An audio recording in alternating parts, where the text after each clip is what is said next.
ਭਾਰਤੀ rail ਵੱਲੋਂ ਵੀ ਮਹਾਮਾਰੀ ਦੇ ਦੌਰਾਨ ਕੁਝ ਚੇਂਜਸ ਲਿਆਂਦੇ ਗਏ ਹੈ। ਟ੍ਰੇਨਾਂ ਦੇ ਡੱਬਿਆਂ ਦੇ ਵਿੱਚ ਵੀ ਕਾਫੀ ਚੇਂਜ ਲਿਆਂਦੇ ਗਏ ਕਿ ਲੋਕਾਂ ਨੂੰ ਕੋਈ ਵੀ ਪ੍ਰੋਬਲਮ ਨਾ ਆ ਸਕੇ। ਅੱਜ ਅਸੀਂ ਜਿਹੜੇ ਪਹੁੰਚੇ ਹਾਂ ਰੇਲ ਕੋਚ ਫੈਕਟਰੀ ਕਪੂਰਥਲੇ ਦੇ ਵਿੱਚ। ਉਹਨਾਂ ਨੇ ਜਿਹੜੀਆਂ ਡੱਬੇ ਜਿਹੜੇ ਅੱਜ ਕੋਚ ਜਿਹੜੇ ਬਣਾਏ ਗਏ ਨੇ ਉਹਨਾਂ ਦੇ ਵਿੱਚ ਕਾਫੀ ਫਰਕ ਲਿਆਂਦਾ ਗਿਆ ਹੈ। ਉਹ ਵੀ ਤੁਹਾਨੂੰ ਦਿਖਾਵਾਂਗੇ। ਉਸ ਦੇ ਨਾਲ ਮੈਂ ਦਿਖਾ ਦੇਵਾਂ ਪਹਿਲਾਂ ਕਿ ਡਿਜ਼ਾਈਨਿੰਗ ਇੰਪਰੂਵਮੈਂਟ ਟੂ ਫਾਈਟ ਕੋਵਿਡ-19 ਨੂੰ ਲੈ ਕੇ ਜਿਹੜਾ ਕੋਚ ਹੈਗਾ ਉਹਨਾਂ 'ਚ ਕੀ ਜਿਹੜੇ ਹੈ ਹੁਣ ਨਵੇਂ ਇੰਤਜ਼ਾਮ ਕੀਤੇ ਗਏ। ਪਹਿਲੇ ਦੱਸ ਦੇਵਾਂ ਕਿ ਜਿਹੜਾ ਜਦੋਂ ਕੋਈ ਵੀ ਯਾਤਰੀ ਚੜ੍ਹਦਾ ਹੈ ਤੇ ਉਹ ਸਭ ਤੋਂ ਪਹਿਲਾਂ ਇਸ ਪਾਈਪ ਜਿਹੜੀ ਲੱਗੀ ਹੁੰਦੀ ਹੈ ਇਹਦੀ ਸਹਾਇਤਾ ਦੇ ਨਾਲ ਹੀ ਡੱਬੇ ਦੇ ਵਿੱਚ ਅੰਦਰ ਪ੍ਰਵੇਸ਼ ਕਰਦਾ ਤੇ ਪਹਿਲੇ ਹੀ ਉਹਨਾਂ ਨੇ ਜਿਹੜਾ ਇਹਨੂੰ ਕੋਪਰ ਦੀ ਕਰ ਦਿੱਤਾ ਗਿਆ ਹੈ। ਇਹਦੀ ਵੀ ਗੱਲ ਇਹਨਾਂ ਨਾਲ ਕਰਾਂਗੇ। ਔਰ ਤੋਂ ਇਸ ਦੇ ਨਾਲ ਹੀ ਸਾਡੇ ਨਾਲ ਰੇਲ ਕੋਚ ਦੇ ਹੋਰ ਵੀ ਅਧਿਕਾਰੀ ਵੀ ਜਿਹੜੇ ਜੁੜੇ ਹੋਏ ਆ ਉਹਨਾਂ ਨਾਲ ਵੀ ਗੱਲ ਕਰਾਂਗੇ ਵੀ ਕੀ ਹੋਰ ਚੇਂਜਸ ਜਿਹੜੀਆਂ ਲਿਆਂਦੀਆਂ ਗਈਆਂ ਨੇ ਉਹਦੇ ਬਾਰੇ ਵੀ ਗੱਲਬਾਤ ਕਰਦੇ ਆ ਇਹਨਾਂ ਨਾਲ। ਸਾਡੇ ਨਾਲ ਇਸ ਵੇਲੇ ਜਿਤੇਸ਼ ਜੀ ਜੁੜੇ ਨੇ ਜਿਹੜੇ PRO ਨੇ ਰੇਲ ਕੋਚ ਫੈਕਟਰੀ ਕਪੂਰਥਲਾ ਦੇ। ਪਹਿਲੇ ਉਹਨਾਂ ਨਾਲ ਗੱਲ ਕਰਦੇ ਹਾਂ। ਸਰ ਸਾਡੇ ਚੈਨਲ 'ਚ ਤੁਹਾਡਾ ਸਵਾਗਤ ਹੈ। ਥੈਂਕ ਯੂ ਜੀ।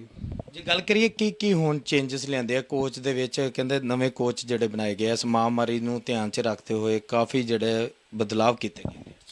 ਦੇਖੋ ਜੀ, ਕਰੋਨਾ ਨੇ ਜਿਵੇਂ ਕਿ ਰੇਲ ਸਫ਼ਰ ਨੂੰ ਥੋੜ੍ਹਾ ਜਿਹਾ ਪ੍ਰਭਾਵਿਤ ਕੀਤਾ ਹੈ। ਅੱਜ ਦਾ ਪੈਸੇਂਜਰ ਥੋੜ੍ਹਾ ਰੇਲ ਦੇ ਵਿੱਚ ਜਾਣ 'ਚ ਥੋੜ੍ਹਾ ਜਿਹਾ ਝਿਜਕ ਰਿਹਾ ਹੈ। ਉਸ ਨੂੰ ਮੱਦੇਨਜ਼ਰ ਰੱਖਦੇ ਹੋਏ ਅਸੀਂ ਰੇਲ ਦੇ ਜਿਹੜੇ ਕੋਚਿਸ ਨੇ ਉਹਦੇ 'ਚ ਕੁਝ ਚੇਂਜਸ ਕੀਤੇ ਨੇ ਜਿਹਦੇ ਕਰਕੇ ਕਰੋਨਾ ਦਾ ਜਿਹੜਾ ਪ੍ਰਭਾਵ ਹੈ, ਸੰਕਰਮਣ ਹੈ, ਉਹ ਬਹੁਤ ਹੱਦ ਤੱਕ ਰੋਕਿਆ ਜਾ ਸਕਦਾ ਹੈ। ਉਹਦੀ ਜੇ ਗੱਲ ਕਰੀਏ ਤਾਂ ਅਸੀਂ ਮੇਨਲੀ ਕਈ ਤਰ੍ਹਾਂ ਦੇ ਚੇਂਜਸ ਕੀਤੇ ਆ। ਉਹਦੀ ਸਭ ਤੋਂ ਪਹਿਲਾਂ ਹੈ ਕਿ ਅਸੀਂ ਜਿੱਥੇ ਜਿੱਥੇ ਕਿਸੇ ਪੈਸੇਂਜਰ ਦਾ ਹੱਥ ਲੱਗਦਾ ਹੈ, ਕੋਈ ਕੁੰਡੀ ਹੈ, ਕੋਈ ਹੈਂਡਲ ਹੈ, ਉਹਨੂੰ ਅਸੀਂ ਕਾਪਰ ਕੋਟਿੰਗ ਦਿੱਤੀ ਹੈ। ਜਿਵੇਂ ਤੁਸੀਂ ਦੇਖਿਆ ਬਾਹਰ ਜਿਹੜਾ ਹੈਂਡਲ ਲੱਗਾ ਹੋਇਆ ਸੀਗਾ, ਉਸ ਤੋਂ ਬਾਅਦ ਜੇ ਮੈਂ ਤੁਹਾਨੂੰ ਦਿਖਾਵਾਂ ਇਸ ਸਾਈਡ 'ਤੇ ਇਹ ਲੈਬੋਰੇਟਰੀ ਡੋਰ ਦਾ ਜਿਹੜਾ ਲੈਚ ਹੈ ਇਹ ਵੀ ਤੁਸੀਂ ਦੇਖ ਸਕਦੇ ਹੋ ਕਿ ਇਹ ਵੀ ਕਾਪਰ ਕੋਟਿੰਗ ਕੀਤੀ ਗਈ ਹੈ। ਨਾਲ ਇਹ ਜਿਹੜੇ ਹੈਂਡਲ ਨੇ, ਠੀਕ ਹੈ, ਇਹ ਵੀ ਕਾਪਰ ਕੋਟਡ ਹੈ। ਇਸ ਤੋਂ ਇਲਾਵਾ ਜੇ ਤੁਸੀਂ ਲੈਬੋਰੇਟਰੀ ਦੇ ਅੰਦਰ ਦੇਖੋਗੇ, ਲੈਬੋਰੇਟਰੀ ਦੇ ਅੰਦਰ ਇੱਥੇ ਇੱਕ ਰੇਲਿੰਗ ਲੱਗੀ ਹੁੰਦੀ ਹੈ ਜਿਹਨੂੰ ਫੜ ਕੇ ਪੈਸੇਂਜਰ ਬੈਠਦਾ ਹੈ।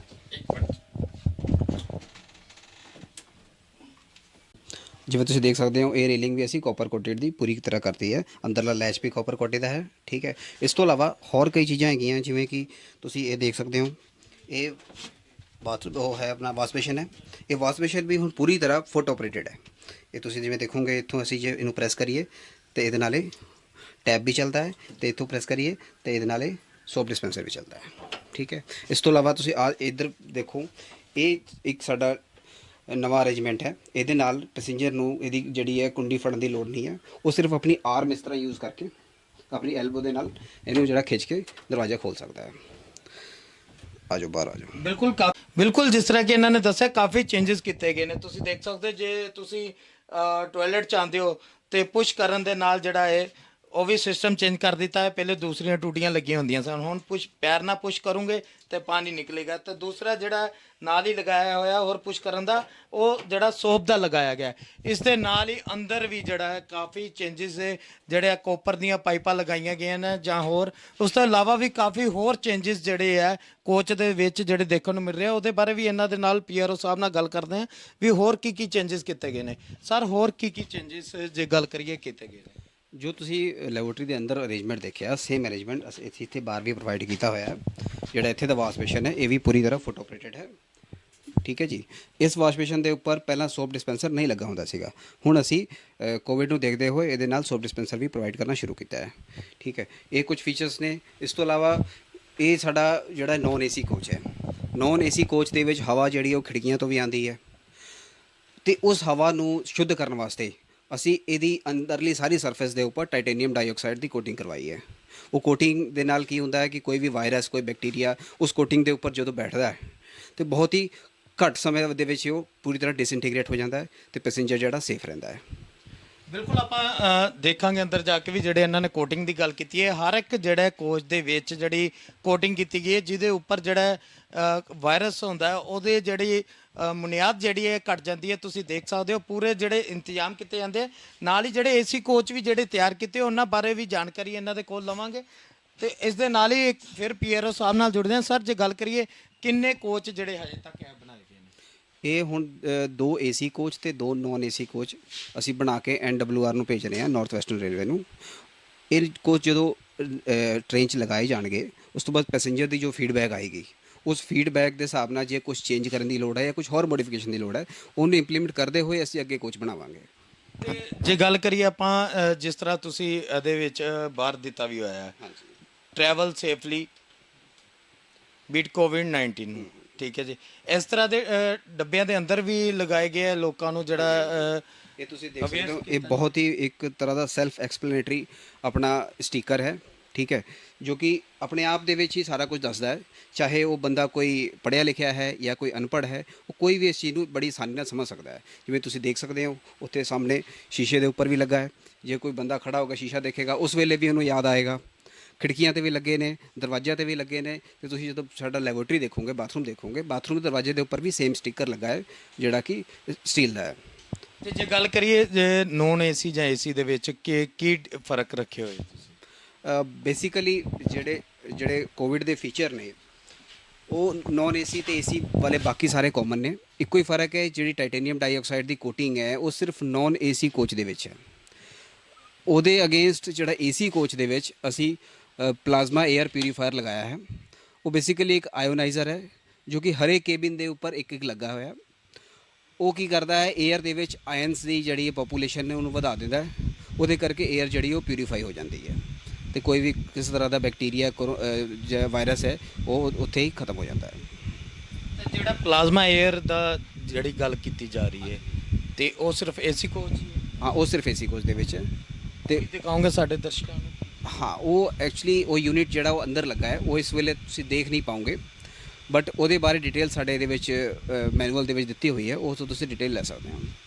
ਕੀ ਨੋਨ ਏਸੀ ਤੇ ਏਸੀ 'ਚ ਕੀ ਫਰਕ ਹੈ? ਜਿਸ ਤਰ੍ਹਾਂ ਕਿ ਤੁਸੀਂ ਪਲਾਜ਼ਮਾ 에ਅਰ ਦੀ ਗੱਲ ਕਰ ਰਹੇ ਹੋ, ਉਹਦੇ ਵਿੱਚ ਕੀ ਲਗਾਇਆ ਗਿਆ ਵੀ ਜਿਹੜਾ ਏਸੀ ਦੇ ਵਿੱਚ ਜਿਹੜੇ ਯਾਤਰੀ ਜਾਣਗੇ ਆਪਣੀ ਪੂਰੀ ਜਿਹੜੇ ਯਾਤਰਾ ਕਰਨਗੇ, ਉਹਦੇ ਵਿੱਚ ਕੀ ਫਰਕ ਕੀਤਾ ਹੋਇਆ? ਉਹਦਾ ਕੀ ਪਲਾਜ਼ਮਾ ਦਾ ਕੀ ਮਤਲਬ? ਪਲਾਜ਼ਮਾ ਬੇਸਿਕਲੀ ਇੱਕ ਮੋਲੀਕੂਲਰ ਲੈਵਲ ਦੇ ਆਇਨਸ ਹੁੰਦੇ ਨੇ ਜੋ ਕਿ ਬੈਕਟੀਰੀਆ ਨੂੰ ਜਾਂ ਕੋਈ ਵੀ ਜਰਮਸ ਨੂੰ ਉਹਨਾਂ ਨੂੰ ਮਾਰਨ ਦਾ ਕੰਮ ਕਰਦੇ ਨੇ। ਜਿਵੇਂ ਕਿ ਤੁਸੀਂ ਦੇਖਿਆ ਹੋਵੇਗਾ UV ਲਾਈਟ ਵਗੈਰਾ ਪਾ ਕੇ ਅਸੀਂ ਡਿਸਇਨਫੈਕਸ਼ਨ ਕਰਦੇ ਹਾਂ, ਇਹ ਵੀ ਉਸੇ ਤਰ੍ਹਾਂ ਦਾ ਕਨਸੈਪਟ ਹੈ। ਜਦੋਂ 에ਅਰ ਉਸ ਫਿਲਟਰ ਦੇ ਥਰੂ ਐਂਟਰ ਕਰਕੇ ਪਾਸ ਹੋ ਕੇ ਜਦੋਂ ਪੈਸੇਂਜਰ ਤੱਕ ਆਏਗੀ, ਉਹ ਪੂਰੀ ਤਰ੍ਹਾਂ ਫਿਲਟਰ ਹੋ ਕੇ ਤੇ ਸ਼ੁੱਧ ਹੋ ਕੇ ਆਏਗੀ।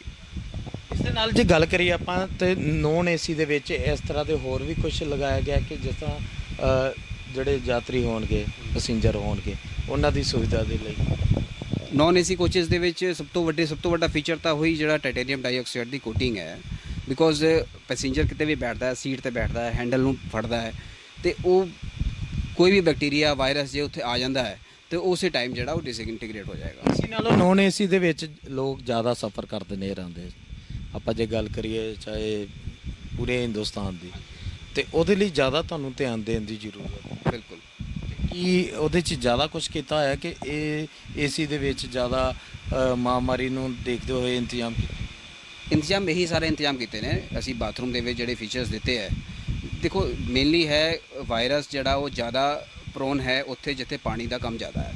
ਇਸ ਕਰਕੇ ਅਸੀਂ ਜ਼ਿਆਦਾ ਧਿਆਨ ਜਿਹੜਾ ਲੈਬੋਰੇਟਰੀ ਪੋਰਸ਼ਨ 'ਤੇ ਦਿੱਤਾ ਹੈ, ਜਿੱਥੇ ਕਿ ਬਿਲਕੁਲ ਵੀ, ਕਿਉਂਕਿ ਉਹੀ ਇੱਕ ਪੋਰਸ਼ਨ ਹੈ ਜਿੱਥੇ ਪੈਸੇਂਜਰ ਆਪਸ। ਤੁਹਾਡੀ ਗੱਲ ਬਿਲਕੁਲ ਸਹੀ ਹੈ, ਪਰ ਜਿਹੜਾ ਕਰੋਨਾ ਪੋਜ਼ਿਟਿਵ ਹੁੰਦਾ ਕਿਸੇ ਵੀ ਚੀਜ਼ ਨੂੰ ਟੱਚ ਕਰਦਾ, ਕਹਿੰਦੇ ਉੱਥੇ ਹੀ ਵਾਇਰਸ ਜਿਹੜਾ ਛੱਡ ਦਿੰਦਾ ਹੈਗਾ। ਤੇ ਤੁਸੀਂ ਕਹਿੰਦੇ ਵੀ ਅਸੀਂ ਸਿਰਫ ਜ਼ਿਆਦਾ ਉੱਧਰ ਹੀ ਧਿਆਨ ਦਿੱਤਾ ਹੈ ਵਾਸ਼ਰੂਮ ਵੱਲ ਹੀ, ਜਾਂ ਜਦੋਂ ਐਂਟਰੀ ਗੇਟ ਹੁੰਦਾ, ਤਾਂ ਬਾਕੀ ਤੇ ਜੇ ਉਹ ਐਂਟਰ ਕਰ ਜਾਂਦਾ ਹੈ, ਵਾਸ਼ਰੂਮ ਨਹੀਂ ਜਾਂਦਾ, ਬਾਕੀ ਚੀਜ਼ਾਂ ਨੂੰ ਟੱਚ ਕਰਦਾ, ਤੇ ਫਿਰ ਕਿਸ ਤਰ੍ਹਾਂ? ਦੇਖੋ, ਕੋਰੋਨਾ ਤੋਂ ਬਚਾਉਣ ਵਾਸਤੇ ਸਿਰਫ ਰੇਲਵੇ ਜੋ ਕਰ ਰਹੀ ਹੈ, ਉਹਦੇ ਨਾਲ ਪੈਸੇਂਜਰ ਦੀ ਵੀ ਆਪਣੀ ਜ਼ਿੰਮੇਵਾਰੀ ਹੈ, ਜੋ ਕਿ ਬੇਸਿਕ ਜ਼ਿੰਮੇਵਾਰੀ ਹੈ ਕਿ ਉਹਨੇ ਮਾਸਕ ਲਗਾਉਣਾ ਹੈ, ਉਹਨੇ ਸੋਸ਼ਲ ਡਿਸਟੈਂਸਿੰਗ ਮੇਨਟੇਨ ਕਰਨੀ ਹੈ, ਜਾਂ ਆਪਣੇ ਹੱਥਾਂ ਨੂੰ ਵਾਰ-ਵਾਰ ਧੋਣਾ ਹੈ।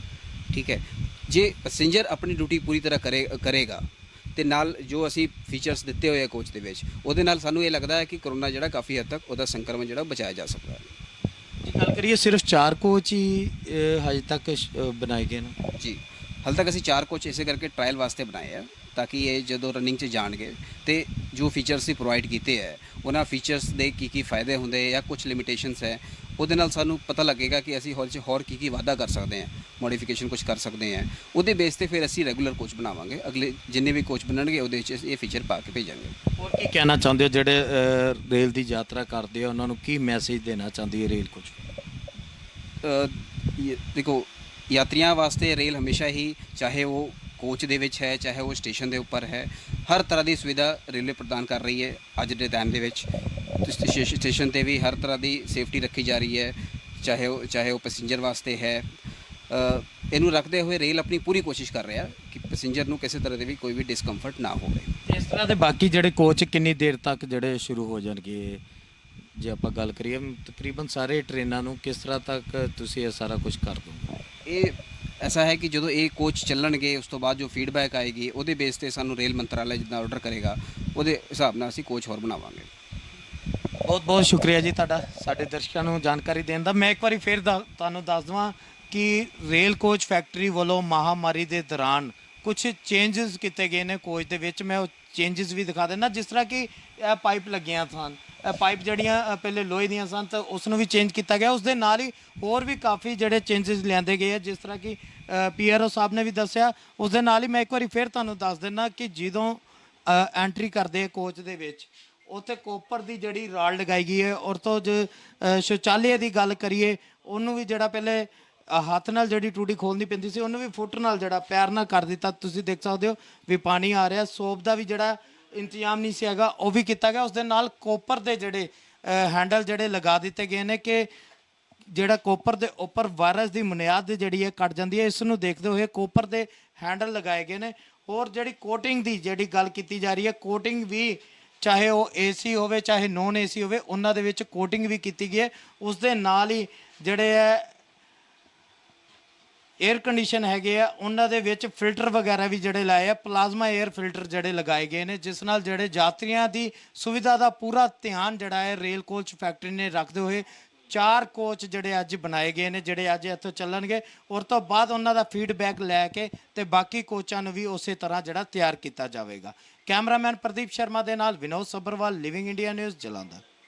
ਅਸੀਂ ਜਾਂਦੇ ਆ ਅੰਦਰ ਜਾ ਕੇ ਕੁੰਡੀ ਲਾਉਂਦੇ ਆ, ਉਹ ਕੁੰਡੀ ਦੀ ਜਗ੍ਹਾ ਥੱਲੇ ਅਸੀਂ ਲੈਸ ਥੱਲੇ ਪੈਰ ਦਾ ਲੈਸ ਖੁੱਲਾ ਸੀ ਡੱਬਾ ਉਹ ਨਾਲ ਹੀ ਉਹ ਹੈ ਚੱਲੇ ਨਾ ਉਹ ਦਿਖਾ ਲਾਈਟ ਆਨ ਕਰ ਦੇते हैं। चलो ऐसे छोटी छोटी चीजें जो करते हैं रात में लाइट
बाकी ये तो वॉश बेसिन और ये तो ले लिया होगा आपने। हाँ जी ये भी फोटो प्रिंटेड है, ये भी फोटो प्रिंटेड। अभी जाना है उधर, जाना है अभी एसी वाला मैं को बोला उधर कर रहे थे तो मैं इधर आ गया फिर। मैं तो चाबी उसी में टंगा है। हां ताले के उधर कर दी पेपर में दिन हट गई।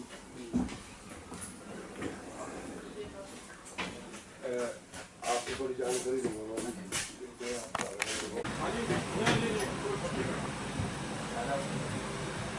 इधर बैठने की हवा आ गई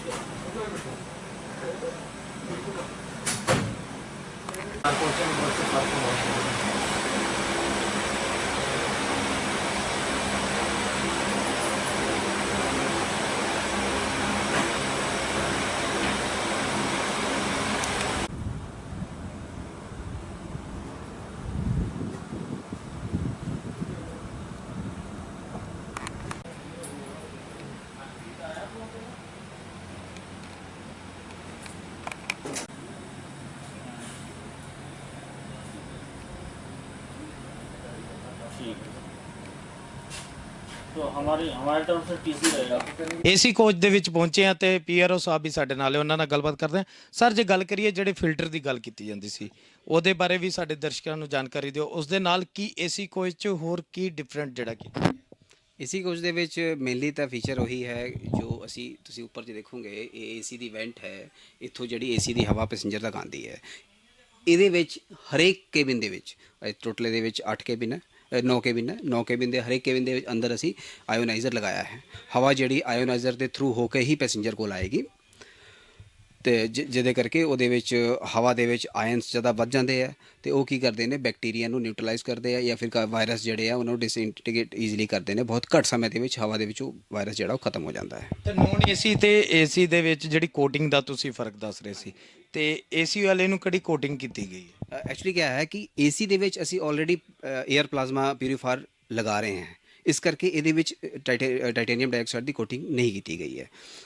ਉਹਦੇ ਵਿੱਚ ਅਸੀਂ ਪਿਊਰੀਫਾਇਰ ਨਹੀਂ ਲਗਾ ਸਕਦੇ ਨੋਨ ਏਸੀ ਦੇ ਵਿੱਚ, ਤਾਂ ਇਹਦੇ ਅਗੇਂਸਟ ਨੋਨ ਏਸੀ ਦੇ ਵਿੱਚ ਅਸੀਂ ਜਿਹੜਾ ਟਾਈਟੇਨੀਅਮ ਡਾਈਆਕਸਾਈਡ ਦੀ ਕੋਟਿੰਗ ਕੀਤੀ ਹੈ। ਉਹ ਹਰੇਕ ਸਰਫੇਸ ਦੇ ਉੱਪਰ ਹੈ, ਚਾਹੇ ਉਹ ਸੀਟ ਹੈ, ਚਾਹੇ ਉਹ ਟੇਬਲ ਹੈ, ਚਾਹੇ ਉਹ ਹੈਂਡਲ ਹੈ, ਹਰ ਚੀਜ਼ ਦੇ ਉੱਪਰ ਅਸੀਂ ਕੋਟਿੰਗ ਦੀ ਜੇ ਬੁਨਿਆਦ ਦੀ ਗੱਲ ਕਰੀਏ, ਕਿੰਨੀ ਕੁ ਦੀ ਬੁਨਿਆਦ ਹੈ, ਕਿੰਨੇ ਸਮੇਂ ਤੱਕ ਜਿਹੜੀ ਹੈ ਚੱਲੇਗੀ? ਇਹ ਬੇਸਿਕਲੀ ਇੱਕ ਨੈਨੋ ਕੋਟਿੰਗ ਹੈ ਜੋ ਕਿ ਬਹੁਤ ਹੀ ਮਾਈਕਰੋਨਸ ਦੇ ਵਿੱਚ ਹੁੰਦੀ ਹੈ ਤੇ ਇਹਦੀ ਜਿਹੜੀ ਹੈ ਪੂਰੀ ਲਾਈਫ ਜਿਹੜੀ ਹੈ 1 ਸਾਲ ਦੀ ਹੈ। ਪਰ ਅਸੀਂ ਫਿਲਹਾਲ ਜਿਹੜੇ ਟ੍ਰਾਇਲ ਵਾਸਤੇ go ਜਾ ਰਹੇ ਹਾਂ, ਇਹਦੇ ਵਿੱਚ ਕੁਝ ਸਮੇਂ ਬਾਅਦ ਉਸ ਕੋਟਿੰਗ ਦੀ ਜਿਹੜੀ ਹੈ ਟੈਸਟਿੰਗ ਹੋਇਆ ਕਰੇਗੀ ਕਿ ਉਹ ਕੋਟਿੰਗ ਦੀ ਲੇਅਰ ਕਿਤੇ ਘੱਟ ਤਾਂ ਨਹੀਂ ਰਹੀ, ਤੇ 1 ਸਾਲ ਬਾਅਦ ਕੋਚ ਦੀ ਜਿਹੜੀ ਕੋਟਿੰਗ ਦੁਬਾਰਾ ਕਰਨੀ ਪਏਗੀ। ਤੇ ਇਸ ਦੇ ਨਾਲ ਹੀ ਜੇ ਗੱਲ ਕਰੀਏ ਏਸੀ ਕੋਚ ਹੋਵੇ ਚਾਹੇ ਨੋਨ ਏਸੀ ਕੋਚ ਹੋਵੇ, ਕਿੰਨੇ ਯਾਤਰੀ ਇਹਦੇ 'ਚ ਜਿਹੜੇ ਬੈਠ ਸਕਣਗੇ? ਯਾਤਰੀ ਦੇਖੋ, ਜੋ ਇਹਦੀ ਪੂਰੀ ਕੈਪੈਸਿਟੀ ਹੈ ਉਹ 72 ਬਰਥ ਦੀ ਹੁੰਦੀ ਹੈ। ਉਹਨੇ ਯਾਤਰੀ ਇਹਦੇ ਵਿੱਚ ਸਫ਼ਰ ਕਰ ਸਕਦੇ ਨੇ। ਬਟ ਹੁਣ ਕੋਵਿਡ ਨੂੰ ਲੈਂਦੇ ਹੋਏ ਜਿਹੜੇ ਸਾਡੀ ਜਨਰਲ ਰੇਲਵੇਜ਼ ਹੈ ਜੋ ਟ੍ਰੇਨ ਨੂੰ ਆਪਰੇਟ ਕਰਦੀ ਹੈ, ਉਹ ਵੀ ਉਸੇ ਹਿਸਾਬ ਨਾਲ ਬੁਕਿੰਗ ਕਰ ਰਹੇ ਨੇ ਤਾਂ ਕਿ ਸੋਸ਼ਲ ਡਿਸਟੈਂਸਿੰਗ ਜਿਹੜੀ ਉਹ ਮੇਨਟੇਨ ਰਹੇ ਤੇ ਆਪਸ ਦੇ ਵਿੱਚ ਦੂਰੀ ਬਣਾ ਕੇ ਪੈਸੇਂਜਰ ਬੈਠ ਸਕਣ। ਸਰ ਹੋਰ ਵੀ ਕੁਝ ਦੇਖਣ ਨੂੰ ਮਿਲ ਰਿਹਾ, ਜਿਸ ਤਰ੍ਹਾਂ ਕਿ ਏਸੀ ਜਿਹੜਾ ਕੋਚ ਹੈਗਾ ਇਹਦੇ ਵਿੱਚ ਹੋਰ ਵੀ ਆ ਫਿਲਟਰ ਵਗੈਰਾ ਵੀ ਲੱਗੇ ਆ, ਇਹਨਾਂ ਬਾਰੇ ਵੀ ਦੱਸੋ ਵੀ ਕਿ ਕਾਹਦੇ ਕਰਕੇ ਜਿਹੜੇ ਇਹ ਲਗਾਏ ਗਏ ਨੇ? ਇਹ ਬੇਸਿਕਲੀ ਇੱਕ ਆਊਟਡੋਰ ਪਿਊਰੀਫਾਇਰ ਹੈ। ਮਤਲਬ ਇਹਦੇ ਵਿੱਚ ਤੁਸੀਂ ਦੇਖਦੇ ਸੀ ਕਿ ਏਸੀ ਕੋਚਿਸ ਦੇ ਵਿੱਚ ਕਦੇ ਅਸੀਂ ਰੂਮ ਫਰੈਸ਼ਨਰ ਵਗੈਰਾ ਲਗਾਉਂਦੇ ਸੀ। ਹੁਣ ਇਹ ਅਸੀਂ ਇੱਥੇ ਲਗਾ ਦਿੱਤਾ ਹੈ। ਇਹਦੇ ਨਾਲ ਹਵਾ ਜਿਹੜੀ ਹੈ, ਹਵਾ ਦੇ ਵਿੱਚ ਕਿਸ ਤਰ੍ਹਾਂ ਦੀ ਕੋਈ ਸਮੈਲ ਹੈ ਉਹ ਖਤਮ ਹੋ ਜਾਂਦੀ ਹੈ।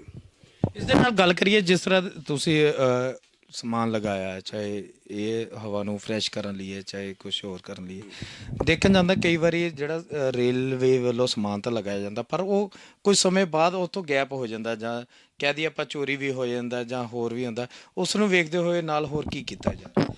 ਦੇਖੋ, ਚੋਰੀ ਦੀ ਘਟਨਾਵਾਂ ਤਾਂ ਹੁਣ ਪੁਰਾਣੇ ਜ਼ਮਾਨੇ ਦੀ ਗੱਲਾਂ ਹੋ ਗਈਆਂ ਨੇ ਰੇਲਵੇ ਦੇ ਵਿੱਚ ਵੀ, ਕਿਉਂਕਿ ਅੱਜ ਕੱਲ੍ਹ ਪੈਸੇਂਜਰ ਵੀ ਕਾਫੀ ਜਾਗਰੂਕ ਹੋ ਗਿਆ ਹੈ, ਸਮਝਦਾਰ ਹੋ ਗਿਆ ਹੈ ਤੇ ਇਹ ਸਰਕਾਰੀ ਸਮਾਨ ਦੀ ਚੋਰੀ ਜਿਹੜੀ ਬਹੁਤ ਜ਼ਿਆਦਾ ਘਟ ਗਈ ਹੈ।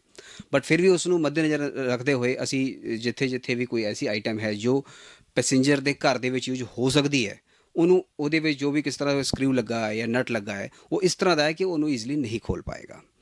ਤੇ ਬਾਕੀ ਜਿਵੇਂ ਤੁਸੀਂ ਇਲੈਕਟ੍ਰੀਕਲ ਇਕਵਿਪਮੈਂਟ ਵਗੈਰਾ ਦੇਖ ਰਹੇ ਹੋ, ਇਹ ਸਾਰੇ ਜਿਹੜੇ ਹੈ ਡੀਸੀ ਇਲੈਕਟ੍ਰੀਸਿਟੀ ਚੱਲਦੇ ਨੇ ਜੋ ਕਿ ਘਰਾਂ ਦੇ ਵਿੱਚ ਯੂਜ਼ ਨਹੀਂ ਹੋ ਪਾਏਗਾ। ਇਸ ਕਰਕੇ ਕੋਈ ਇਹਨੂੰ ਜਲਦੀ ਚੋਰੀ ਨਹੀਂ ਕਰਨਾ ਚਾਹੇਗਾ। ਲਾਸਟ ਦੇ ਵਿੱਚ ਮੇਰਾ ਫਿਰ ਉਹੀ ਸਵਾਲ ਹੈ ਕਿ ਮਹਾਮਾਰੀ ਨੂੰ ਦੇਖਦੇ ਹੋਏ ਰੇਲਵੇ ਨੇ ਵੀ ਕਾਫੀ ਜਿਹੜਾ ਗੱਲਾਂ ਧਿਆਨ 'ਚ ਰੱਖਦੇ ਹੋਏ ਚੇਂਜਸ ਕੀਤੇ ਨੇ। 2 ਕੋਚ ਬਣਾਏ, 4 ਕੋਚ ਬਣਾਏ ਗਏ, 2 ਏਸੀ 2 ਨੋਨ ਏਸੀ, ਤੇ ਬਾਕੀ ਵੀ ਜਿਹੜੀਆਂ ਟ੍ਰੇਨਾਂ ਹੈਗੀਆਂ ਉਹਨਾਂ ਵਿੱਚ ਵੀ ਉਸ ਤਰ੍ਹਾਂ ਦੇ ਚੇਂਜਸ ਕਦੋਂ ਤੱਕ ਲੈਂਦੇ ਆ? ਇਹ ਬਹੁਤ ਜਲਦ ਕੋਸ਼ਿਸ਼ ਕੀਤੀ ਜਾਏਗੀ ਕਿ ਜੋ ਵੀ ਇਹਨੂੰ, ਪਹਿਲੀ ਗੱਲ ਇਹ ਹੈ ਕਿ ਹੁਣ ਇਸ ਵੇਲੇ ਟ੍ਰੇਨਾਂ ਬਹੁਤ ਘੱਟ ਚੱਲ ਰਹੀਆਂ ਨੇ ਤੇ ਇਹ ਜਿਹੜੇ ਕੋਚ ਜਾਣਗੇ ਤੇ ਜਨਰਲ ਰੇਲਵੇ ਜਿੰਨੀ ਜਲਦੀ ਹੋ ਸਕੇ ਇਹਨੂੰ ਟ੍ਰੇਨ ਦੇ ਵਿੱਚ ਇੰਪਲੀਮੈਂਟ ਕਰੇਗਾ। ਇੰਪਲੀਮੈਂਟ ਕਰਨ ਤੋਂ ਬਾਅਦ ਕੁਝ ਸਫ਼ਰ ਹੋਣ ਤੋਂ ਬਾਅਦ ਸਾਨੂੰ ਪਤਾ ਲੱਗੇਗਾ ਕਿ ਜਿਹੜੇ ਫੀਚਰ ਨੇ ਉਹ ਕਿੱਦਾਂ ਦੇ ਨੇ, ਉਹ ਕਿਸ ਤਰ੍ਹਾਂ ਕੰਮ ਕਰ ਰਹੇ ਨੇ, ਕੋਈ ਉਹ 'ਚ ਕਮੀ ਹੈ, ਕੋਈ ਪੇਸ਼ੀ ਹੈ ਤਾਂ ਉਹਨੂੰ ਅਸੀਂ ਠੀਕ ਕਰਾਂਗੇ। ਠੀਕ ਕਰਨ ਤੋਂ ਬਾਅਦ ਜਦੋਂ ਸਾਰਾ ਕੁਝ ਰੈਗੂਲਰ ਹੋ ਜਾਏਗਾ ਫਿਰ ਮਿਨਿਸਟਰੀ ਆਫ ਰੇਲਵੇ ਜਿੱਦਾਂ ਸਾਨੂੰ ਆਰਡਰ ਕਰੇਗਾ ਉਸ ਹਿਸਾਬ ਨਾਲ ਅਸੀਂ ਅੱਗੇ ਕੋਚਿਸ ਦੇ ਵਿੱਚ ਇਹਨੂੰ ਪ੍ਰੋਵਾਈਡ ਕਰਾਂਗੇ। ਸ਼ੁਕਰੀਆ ਸਰ। ਬਿਲਕੁਲ ਜਿਸ ਤਰ੍ਹਾਂ ਕਿ ਪੀਆਰਓ ਸਾਹਿਬ ਨਾਲ ਗੱਲ ਕੀਤੀ ਤੇ ਨਾਲ ਦੀ ਨਾਲ ਤੁਹਾਨੂੰ ਨੋਨ ਏਸੀ ਤੇ ਏਸੀ ਦੇ ਕੋਚ ਦਿਖਾਏ ਗਏ ਜਿੱਥੇ ਕਾਫੀ ਚੇਂਜਸ ਲਿਆਂਦੇ ਗਏ ਨੇ ਮਹਾਮਾਰੀ ਨੂੰ ਲੈ ਕੇ। ਜਦੋਂ ਅਸੀਂ ਕੋਚ ਦੇ ਡੱਬੇ ਦੇ ਵਿੱਚ ਚੜ੍ਹਦੇ ਹਾਂ ਉੱਥੇ ਕੋਪਰ ਦਾ ਹੈਂਡਲ ਲੱਗਾ ਹੋਇਆ ਹੈ, ਫਿਰ ਜਿਹੜੇ ਦਰਵਾਜ਼ੇ ਹੈਗੇ ਆ ਉਹ ਵੀ ਪੈਰ ਨਾਲ ਜਿਹੜੇ ਖੁੱਲ੍ਹਦੇ ਆ, ਨਾਲ ਹੀ ਜਿਹੜੇ ਹੋਰ ਵੀ ਕਾਫੀ ਚੇਂਜਸ ਜਿਹੜੇ ਰੇਲ ਕੋਚ ਵੱਲੋਂ ਜਿਹੜੇ ਕੀਤੇ ਗਏ ਨੇ। ਅੱਜ ਸਾਡੀ ਟੀਮ ਪਹੁੰਚੀ ਸੀ ਕਪੂਰਥਲਾ ਦੇ ਰੇਲ ਕੋਚ ਫੈਕਟਰੀ ਦੇ ਵਿੱਚ, ਜਿੱਥੇ ਉਹਨਾਂ ਨੇ ਸਾਨੂੰ ਦੱਸਿਆ ਵੀ, ਪੂਰੀ ਜਾਣਕਾਰੀ ਵੀ ਦਿੱਤੀ ਕਿ ਮਹਾਮਾਰੀ ਨੂੰ ਦੇਖਦੇ ਹੋਏ ਹੈ ਜਿਹੜੇ ਆ 4 ਡੱਬੇ ਜਿਹੜੇ ਬਣਾਏ ਗਏ ਨੇ, ਜਿਨ੍ਹਾਂ ਵਿੱਚੋਂ 2 ਨੌਨ ਏਸੀ ਨੇ ਤੇ 2 ਏਸੀ ਨੇ, ਉਹਨਾਂ ਦੇ ਵਿੱਚ ਚੇਂਜਸ ਲਿਆਂਦੀਆਂ ਗਈਆਂ ਕਿ ਮਹਾਮਾਰੀ ਨੂੰ ਕਿਸ ਤਰ੍ਹਾਂ ਜਿਹੜਾ ਰੋਕਿਆ ਜਾ ਸਕੇ। ਰੇਲ ਕੋਚ ਫੈਕਟਰੀ ਦੇ ਮਹਾਪ੍ਰਬੰਧਕ ਰਵਿੰਦਰ ਗੁਪਤਾ ਜੀ ਸਾਡੇ ਨਾਲ ਹੈ, ਉਹਨਾਂ ਨਾਲ ਗੱਲ ਕਰਦੇ ਹਾਂ। ਸਰ, ਗੱਲ ਕਰੀਏ ਜਿਹੜੀਆਂ ਹੁਣ ਨਵੇਂ ਕੋਚ ਬਣਾਏ ਗਏ ਨੇ, ਡੱਬੇ ਬਣਾਏ ਗਏ ਨੇ, ਉਹਨਾਂ ਬਾਰੇ ਗੱਲ ਕਰੀਏ। ਇਹ ਮਹਾਮਾਰੀ ਦੇ ਦੌਰਾਨ ਕਿਸ ਤਰ੍ਹਾਂ ਤੁਹਾਡੇ ਮਾइंड 'ਚ ਆਇਆ कि ये ਜਿਹੜੇ डब्बे बनाने चाहिए? देखिए, महामारी के दौरान हमने अपने कारखाने में तरह तरह के डिवाइसेस लगाए ताकि लोग जो है उनके हाथ एक दूसरे चीज़ों को टच ना करें। तो हमने जितना पानी पीने के नलके थे उनमें एक ऐसा पैडल वाला अरेंजमेंट लगाया कि पैर से वो चल जाते हैं। फिर हमने टॉयलेट्स के जितने नलके हैं वहाँ हमने सोप रखवाया, फ्लोर पे डिस्पेंसर रखवाया। तो सब जगह हमने ऐसे डिवाइसेस बनाए जो पैरों से चलते थे, जिसमें हाथ नहीं लगता था। हमारे इस ऑफिस में भी जाएंगे तो हर टॉयलेट में ये मिलेगा। तो इसको देख के हमें लगा कि ये जो सिस्टम्स हमने बनाए अपने कारखाने के अंदर ही इनको ईजाद किया, ये सिस्टम किसी से देख के नहीं बनाए। तो ये बड़े रगड़ थे, लगातार चल रहे हैं, 3-4 महीने से कुछ ख़राबी नहीं हुई।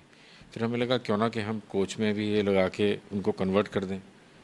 फिर जब वो आइडिया, हमने एक यहाँ पे कंपटीशन रन किया अपने कारखाने में और लोगों को कहा कि आइडिया जनरेट करिए। तो 10-15 दिन हमने लोगों से आइडियाज़ लिए, आइडियाज़ आए, सबको मिला के जुला के हमने कंसेप्ट बनाई। तो ये पूरे कारखाने ने मिल के कंसेप्ट तैयार की। तो इसमें हमने 3 रूट इसमें अपनाए। पहला तो ये कि ऐसी चीज़ें जिनको छूना ही पड़ता है, जिनको बिना छुए काम नहीं चलता, जैसे हैंडल नहीं निकाल सकते, ऊपर चढ़ना है तो सपोर्ट पकड़नी पड़ेगी, उन सब चीज़ों को हमने कॉपर कोट कर दिया।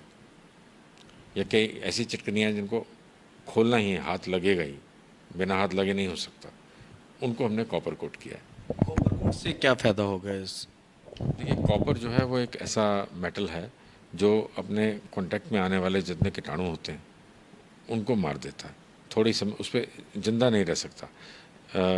जो लिटरेचर अवेलेबल है वो कहता है कि कोविड का वायरस भी उस पर 2-3-4 घंटे से ज़्यादा ज़िंदा नहीं रह सकता, क्योंकि उसमें कंडक्शन होता है और वो उसके आयंस जो हैं इसको किल कर देते हैं। सिल्वर भी ऐसे ही काम करता है। सिल्वर कॉपर 2 चीज़ें हैं। तो ये कॉपर कोटिंग जो है हमने इलेक्ट्रोप्लेटिंग कराई। तो अंदर स्टेनलेस स्टील की फिटिंग है, फिटिंग कोई नई नहीं है, उसके ऊपर बस हमने कॉपर कोटिंग करा दिया। तो पहले एक्सपेरिमेंट किया, अपनी लैब में करके देखा, फिर कमर्शियली बाहर से कराया। तो अब वो देखने में भी अच्छा लग रहा है। हो सकता है थोड़े समय बाद वो काला लगने लगे, लेकिन वो सेफ़ रहेगा। उसके बाद दूसरी चीज़ थी वो पैर वाली फिटिंग्स, नल के, hand sanitiser, hand wash, flush. ये बहुत समय से इसकी डिमांड वैसे भी थी। जो ट्रेन्स में हाथों से चलने वाली चीज़ें होती हैं उसको लोग समझते थे कि यदि पैर से चलने वाला बनाए तो बेहतर रहेगा, पर अब तक कभी ऐसा वो ड्राइव हुआ नहीं। तो इस ड्राइव के अंदर हमने वो पूरा इम्प्लीमेंट कर दिया। इससे थोड़ी बहुत इंक्रीमेंटल कॉस्ट आएगी, क्योंकि वो नलका पहले ऊपर लगा होता था, अब उसका एक वेरिएंट है जो नीचे लगा होता है। पर क्योंकि पैर वाली चीज़ थोड़ी भारी होनी चाहिए, इसलिए वो हमने बहुत रगड़ लगाया ताकि दिन में उसको 1000 बार भी यूज़ करें तो ख़राब ना हो। उसके बाद अंदर के स्पेस को सेव करने के लिए नॉन एसी में हमने अंदर टाइटेनियम की भी जो बात की जा रही है, चाहे नॉन एसी हो चाहे एसी हो, कौन सी कोटिंग नॉन एसी में और एसी में की? जी, नॉन एसी में हमने और एसी में दोनों अंदर सारी छत, रूफ, वॉल्स और अपहोल्स्ट्री पे हमने टाइटेनियम ऑक्साइड की कोटिंग की है। तो TiO2 कोटिंग है। और एसी में हवा भी होती है, तो हवा को साफ़ बनाने के लिए उसमें हमने आयनाइज़र्स लगाए हैं। तो ये आयनाइज़र जो है 2 बड़े लगे हुए हैं, जो कि जहाँ से हवा एंटर होती है डक्टिंग में उस पर लगा है, और दूसरा जहाँ एग्ज़िट होती है वहाँ से लगा है। उसके अलावा इसको बूस्ट करने के लिए छोटे आयनाइज़र लगाए हैं। हर जो केबिन होता है उसके ऊपर एक दिया है। तो बाहर से देखने में कोच में दिखेगा नहीं, क्योंकि डक्टिंग के अंदर लगा हुआ है। तो आयनाइज़र होने से वो जो हवा सर्कुलेट होती है उसमें आयंस का नंबर बढ़ जाता है, नेगेटिव आयंस का। उससे जो कोविड या कोई बैक्टीरिया होता है वो उसकी तादाद कम हो जाती है और ग्रो नहीं कर सकता। सर, कितना खर्चा है इन जो डिब्बों को बनाने के लिए? अभी प्रोटोटाइप में हमारा जो नॉन एसी कोच है उसमें करीब 2 से 2.5 लाख रुपए का खर्चा है, मेनली जो कोटिंग का खर्चा है। और जो एसी कोच है उसमें आयनाइज़र और कोटिंग का मेन खर्चा है, वो करीब आता है 5 से 6 लाख रुपए टोटल। लेकिन जो हमने फिटिंग्स कन्वर्ट किए हैं और जो हमने बाकी अपने चेंजेस किए हैं, एजुकेशन के लिए हमने उसमें लेबल्स लगाए हैं, वो सब तो हमारा 40-50 हज़ार रुपये के अंदर अंदर है। इसके अलावा जो अगर बात की जाए तो जो डिब्बे कहाँ जाएंगे, कहाँ से शुरू होंगे जो लोग इसकी सुविधा ले सकें? देखिए, अभी हमने 2 प्रोटोटाइप डब्बे बनाए हैं और इस समय एक किसी गाड़ी का एक रेक जो है बन के जा रहा है, क्योंकि गाड़ी का नाम तो हमें नहीं पता होता, लेकिन एक रेक बन के जा रहा है नॉर्थ वेस्टर्न रेलवे जयपुर के लिए। उसमें हमने 2 डब्बे लगा दिए हैं। तो वो रेक जो है, कल डब्बे निकाल दिए थे, आज रेक फॉर्मेशन हो रहा है, तो शायद हो सकता है निकल गया हो या आज रात तक निकल जाएगा, और ये अगले 2-3 दिन में वहाँ जयपुर पहुँच जाएगा। फिर सर्विस में जब ये चलेगा तो हमें पता चलेगा कि जो हमने काम किया है वो इन सर्विस कैसा होल्ड कर रहा है। मतलब ये है कि ये हमारे कारखाने ने अपने आप अपना दिमाग और एफर्ट्स लगा के सब लेवल पे लोगों ने सोल्यूशन तैयार किया। जैसे आपने कहा कि रेल कोच फैक्ट्री के सभी लोग लगे थे, आपने ही बताया, आपकी फैमिली के भी कुछ लोग लगे थे, आपकी बेटी ने होलोग्राम वगैरह जो बनाए लोगों को अवेयरनेस करने के लिए, एजुकेट करने के लिए, क्योंकि रेल कोच तो अपने पूरे कर रहा है, पर लोगों को अवेयरनेस करना भी बहुत ज़रूरत है, एजुकेट करना ज़रूरत है, उसके बारे में क्या? हाँ, अवेयरनेस के लिए देखिए, हम सब कुछ लगा दें कोच के अंदर, लेकिन अल्टीमेटली जब आदमी आसपास बैठे होते हैं तो हर समय माइंडफुल नहीं रहेंगे, छोटी छोटी बातें होती हैं, तो दूरी मेंटेन करना, मास्क लगाना और हाथ धोते रहना या हाथ में सैनिटाइज़र यूज़ करना, ये रिमाइंडर के तौर पे हमने सोचा कि ऐसा एक हम छोटा सा पोस्टर बनाएं या एक लेबल बनाएं जो कि बहुत ही छोटा हो, जिससे वो ज़्यादा बड़ा लगा दें तो लोगों को बड़ा ऐसा लगता है, क्लस्ट्रोफोबिक लगता है छोटी जगह में। तो हमने बहुत ही छोटा रिमाइंडर बनाया और ये बड़ा अच्छा रिमाइंडर बन गया है। मेरे को लगता है कि इसको हम सब जगह यूज़ कर रहे हैं। ये रिमाइंडर बनाया किसने? अब देखिए, रिमाइंडर तो हम कारखाने में सब लोग कोशिश कर रहे थे, फिर मेरी बेटियां डिज़ाइनर्स हैं, उनको दोनों को मैंने रिक्वेस्ट किया तो उन्होंने बैठ के अपने फादर की हेल्प की, 1-2 घंटे लगा के उन्होंने ये बनाया एक रात में, और ये बहुत अच्छा बन गया। तो सर, अगर देखा जाए तो जर्नल डिब्बे में काफ़ी रश होता है, अब कोविड-19 चल रहा है, कुछ संख्या कम भी कर दी है अभी, कितने लोग बैठ सकते हैं कितने नहीं बैठ सकते, उसको देखते हुए आप आगे क्या करना चाह रहे हैं? देखिए, ऐसा है कि ये कोविड की जो समस्या है ये तो अब पता नहीं कितने समय चलेगी। हम हर रोज़ सोचते हैं कि आज ख़त्म हो, लेकिन वो कुछ चल रही है। तो इसमें हम सिर्फ इस किस्म के जैसे हमने फीचर्स बिल्ड किए हैं, ऐसे फीचर्स बिल्ड करके हम कोचेज़ को और सेफ़ बना सकते हैं। आप देखिए, सोच के देखिए कि ये फीचर्स जो हैं हवाई जहाज़ों में भी नहीं है, बसों में भी नहीं है, पर्सनल कार में भी नहीं है, और मैं नहीं समझता कि किसी भी देश ने इस किस्म के फीचर्स एक प्लान्ड वे में अपने कोचेज़ में लगाएं। तो ये हमारे मंत्री जी की वो संरक्षण में हम लोगों ने काम किया है, उनके गाइडेंस पे, और हम लोगों ने वर्ल्ड में लगभग, मैं समझता हूँ, पहली ही कोचेज़ हैं जिसमें कम्प्रीहेंसिवली कोविड के लिए हमने ये फीचर्स बिल्ड किए हैं। तो आने वाले समय में ऐसे फीचर्स हम बिल्ड करते जाएंगे गाड़ियों में, तो हमारी गाड़ियाँ सेफ़र हो जाएंगी। अगर सरकार की तरफ कहा जाए कि और भी डिब्बे तैयार करने हैं, तो कितना समय लगेगा आपको ये सारा कुछ बनाने में? देखिए, यदि हमें ये सब फीचर्स हर डब्बे में लगाने हैं तो थोड़ा सा माल ख़रीदना, थोड़ी सी तैयारी करनी पड़ेगी, तो 1-2 महीने का टाइम इसमें लगेगा। पर एक बार पक्का हो जाए कि हमें यही काम करना है, लोगों में इसकी टेस्टिंग हो जाए, जो लोग अभी तो काम कर रहा है, पर जब लोग इसको यूज़ करते हैं बड़ी तादाद में, तो पता चलेगा कुछ चीज़ टूट तो नहीं रही, कुछ चोरी तो नहीं हो जा रही, तो फिर उसके हम उपाय लगाएंगे। ये फाइनल करेंगे तो फिर हम समझते हैं कि 1-2 महीने के अंदर हम लोग अपनी कोचेज़ में लगाना शुरू कर सकते हैं 100%। चोरी की आपने बात की, चोरी की प्रॉब्लम बहुत आती है रेल में, उसके बारे में क्या कहना है? देखिए, ऐसा है कि रेल तो संपत्ति सबकी है, और इसका कुछ लोग मतलब गलत निकाल लेते हैं, वो संपत्ति अपने साथ ले जाना भी चाहते हैं। तो हम लोग जो भी चीज़ें, नल या कोई फिटिंग्स ऐसी हैं, वो हम बहुत महंगी वाली फिटिंग्स लगाते हैं, क्योंकि रेल में जो भी लगता है वो ऐसा होना चाहिए जो कि सालों साल चले और लगातार इस्तेमाल में ख़राब ना हो। तो वो घर में इस्तेमाल होने वाली चीज़ों के मुकाबले थोड़ी सी महंगी होती है हमेशा, और हेफ्टी होती है। तो हमने इसमें भी वो चीज़ लगाया है। तो इन सब चीज़ों में हम इनको ऐसा लगाते हैं, इनका लगाने का तरीका ऐसा होता है कि इसको आसानी से खोला ना जा सके। ये जो हमने लगाए हैं इसमें कोविड वाले फिटिंग्स, ये भी ऐसे हैं। पर अब वो कॉपर का लगा देख के हो सकता है कोई लोग उसको काटने लगें, तो उनको फिर अंदर सरप्राइज़ मिलेगा, क्योंकि भीतर तो स्टेनलेस स्टील है। तो इस तरह से हमने वो उन्हीं फिटिंग्स को कोट किया है।